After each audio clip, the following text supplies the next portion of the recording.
व्यक्ति को साधन क्या करना है और साध्य क्या करना है। सबसे पहले तो भगवान भोलेनाथ की पूजन करने के लिए हमको बताया कि या सर्वरूपायं सत्तस्तु निवृता।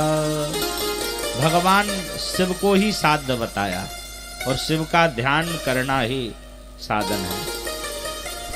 आप कुछ नहीं जानते, केवल ओम का ही उच्चारण करें तब भी आपको वो फल मिलेगा। भोले को क्या मैं मनाऊं रे, मेरा भोला ना माने। हा? भगवान को तो आप केवल जल और बेलपत्री ही चढ़ा दीजिए तो भगवान प्रसन्न हो जाएंगे। उवाच महाशन्यं मुक्ति साधनमुत्तमं श्रवणं कीर्तनं शंभो वेदशास्त्र संवितम। तीन चीजें बताई। वो कौन कौन सी तीन चीजें हैं? पहली चीज बताई है श्रवण।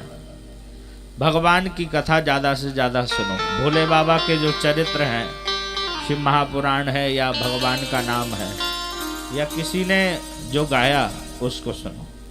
तो पहला क्या है साधन? श्रवण करना, भगवान की कथा सुनना।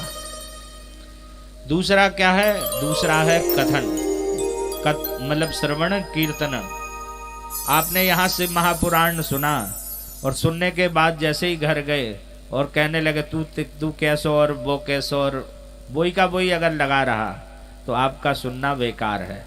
यदि आपने कथा सुनी और यहाँ से जाने के बाद भी आप ये चर्चा कर रहे हैं, आज महाराज जी ने वो साधन की बहुत अच्छी कथा सुनाई, आज महाराज जी ने जयदेव कवि का बहुत अच्छा दृष्टांत दिया, या आज सनत कुमारों की कथा बहुत अच्छी सुनाई, तब तो आपका सुनना सार्थक है। और बाकी तीन प्रकार के श्रोता बताए हैं। एक पहले नंबर का श्रोता वो होता है जो बिल्कुल ध्यान लगा के कथा सुनता है। महाराज जी जो कह रहे हैं, वक्ता जो कह रहा है, उसी को ध्यान से सुनना, ये प्रथम श्रोता के लक्षण है। और दूसरा होता है श्रोता। वो ये नहीं देखता क्या महाराज जी कथा कह रहे हैं, वो तो देखता टिकोना मिल जाए, बढ़िया खंबा और बढ़िया घूंघट तो रहता ही है। और जबकि महाराज जी क्या बताएं, नींद की गोली खाते थे वो नींद नहीं आई, आज आपकी कथा में आए तो ऐसा आनंद आया, खूब नींद आई। और तीसरा होता है सरौता। सरौता जानते हैं, सुपारी काटने वाला, वो हर जगह मिलेगा। और ये केवल कथा में नहीं है, आपके ब्याह में भी आएगा। तो जो अच्छा व्यक्ति है वो काम ढूंढेगा नहीं, आपको बताना नहीं पड़ेगा, वो अपने आप काम ढूंढ लेगा। और दूसरा जो श्रोता वाला है वो जयमाला भई कि नहीं भई, वो ये नहीं देखेगा, वो तो कहेगा गद्दा पल्ली कहाँ है, और वो ढूंढ के अपना भोजन पाके सो जाएगा। और तीसरा होता है सरौता। अरे आपने शादी तो बहुत अच्छी करी लेकिन हमको बुलाया नहीं। कह ले भैया कन्यादान में जब हुआ उस समय लॉकडाउन चल रहा था, केवल 10 ही लोगों की अनुमति थी, तुम्हें कैसे बुला लेते। और अगर शादी में आ भी गए तब भी कहेंगे भैया और तो सब कुछ ठीक ठाक था, लेकिन जरा से ये जो रसगुल्ले थे वो बहुत कड़क हो गए थे। यानी आप कितना ही अच्छा कर लीजिए तब भी उसमें कुछ ना कुछ जो है दोष आदि बताएगा। और समझ लो जो बताए तो वही सरौता का लक्षण है। हाँ, अगर कोई अच्छा मार्गदर्शन दे रहा है, देखिए ऐसा भी मत समझना कि पंडित जी ने कहा कोई बताए तो वो सरौता है। हो सकता है कोई वो श्रेष्ठ व्यक्ति भी हो, उसको अगर अनुभव है तो वो आपको अनुभव बता रहा है, वरना लेकिन अनुभव के लिए आप उसको सरौता मत समझ लेना, वो आपका मार्गदर्शक भी हो सकता है। तो ये 3 चीजें बताई। तो क्या बताया हमने आपको?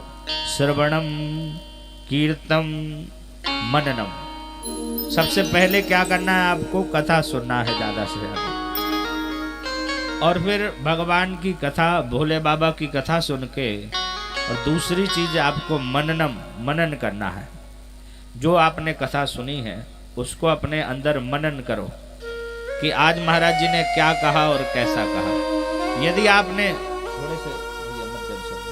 यदि आपने कथा अकेली सुनी और कथा सुनने के बाद यदि उसको मन में नहीं लाए तो समझिए कि आपका सुनना सारगर्भित नहीं हो सकता। इसलिए सबसे पहले सुनो, और सुनने के बाद जब घर जाओ तो उसका निरंतर मनन करो। और तीसरी चीज क्या है? तीसरी चीज है कीर्तन। तीसरी चीज है कीर्तन। श्रवणम मनसं यस्या कीर्तनम शंभुवेद सत्तमम। अब भगवान का गायन कैसे करना है? या तो जो बड़े बड़े कवियों ने भगवान के भजन लिखे हैं या तो उनको गाओ, या फिर अगर ये नहीं आता है तो भगवान के लिए जो स्तोत्र आदि हैं, जैसे ब्रह्म मुरारी सुराचित, भगवान के लिए जो स्तोत्र गाए हैं, चाहे वो शिव तांडव स्तोत्र हो, लिंगाष्टक हो, बिल्वाष्टक हो, इन सब का नित्य पाठ करना। नित्य जो है रोज इनको मनन ध्यान से अपने नियम में बनाओ कि कोई ना कोई एक स्तोत्र कंठस्थ कर लो। आज देखो जो दूसरा पक्ष है, थोड़ा सा इसका थोड़ा सा कम है ना, जो दूसरा पक्ष है वो भला बिल्कुल अनपढ़ हो, लेकिन उनको 5 में से वो एक टाइम तो उनको अदा करना ही पड़ता है, और वो उसी भाषा में अदा करते हैं जिस भाषा में वो लिखा गया है।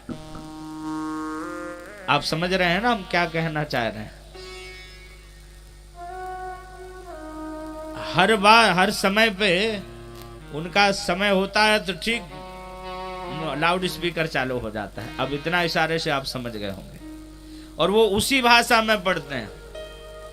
और गुरुद्वारे वाले जो वाहे गुरु दा खालसा वाहे गुरु दी फतेह, वो उसी गुरुवाणी को उसी में गाएंगे जिसमें वो लिखा हुआ है। और बाइबल वाले जो क्रिश्चियन हैं, मिशनरी हैं, वो भी उसी भाषा में जैसा उनके यहाँ है उसी भाषा में वो पढ़ेंगे और स्तुति का गान करेंगे। लेकिन हम सनातनियों के साथ क्या है?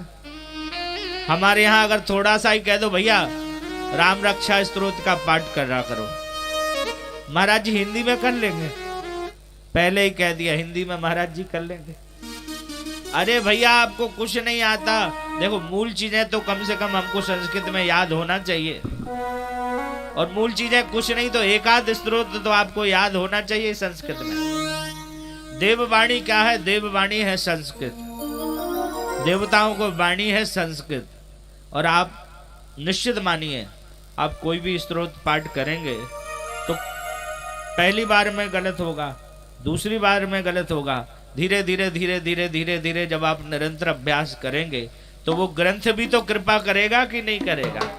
जिनकी आप आराधना कर रहे हो तो वो भी तो कृपा करेगा, और निश्चित मानिए वो ग्रंथ आप पर कृपा करेगा और आपका वो जो गलत था वो भी शुद्ध हो जाएगा।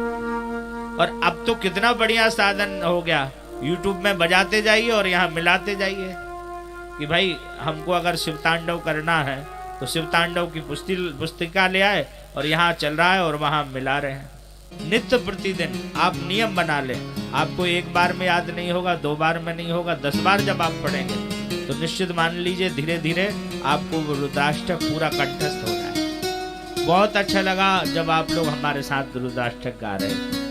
अब हम ये चाहते हैं कि पीछे तक की माताएं और यहाँ भी हमारे भाई लोग, जो लोग कुछ लोग ही थे जो नहीं गा रहे थे, तो वो भी जो है कंठस्थ रुद्राष्टक को कर लें। तो भगवान की नित्य साधना, नित्य श्रवण, कीर्तन और मनन, कितनी चीजें करना है?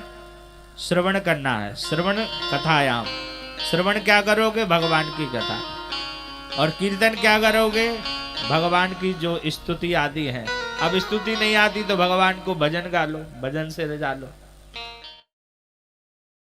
को है तो भोलेनाथ के लिए किसी भी भजन से रिझा लो। दूसरा आपको कीर्तन में भजन, कीर्तन गाओगे तो भजन। और मनन, मनन कैसे? अपने आप ही वो मनन, आप जो कथा सुने उसको ही मन से बार बार अपने अंदर बिठाना। ये 3 चीजें।